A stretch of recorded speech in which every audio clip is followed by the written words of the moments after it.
समुद्राच्या पाण्याची शाही केली मंडळी, मेरू पर्वताची लेखणी केले, पृथ्वीचा कागद केला आणि लिहिण्याकरता सरस्वती माता जरी बसली तरी त्या आईचं वर्णन होऊ शकत नाही, एवढी आकाशाच्या उंचीची माय असते. माय किती प्रेम करते माय. 60-65 वर्षाची थकली तुमची माय.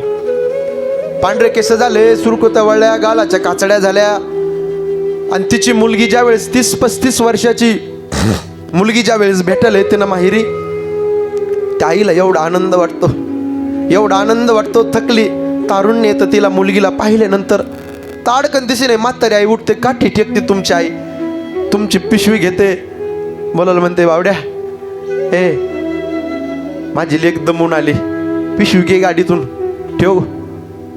आता आई किचन मध्ये जाते तुमची आई.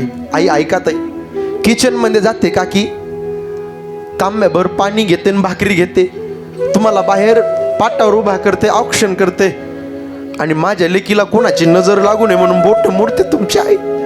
आणि मुलीकडे पाहून, तिच्या चेहऱ्याकडे पाहून म्हणते खरं सांगू का, किती खराब झालीस, किती शेतात काम करते तू, एवढं ऊन पडलं, एवढ्या उन्हात हाताला फोडेपर्यंत काम करते, लेकर बाळ खुशालेस ना, दुष्ट तुमची आई काढते.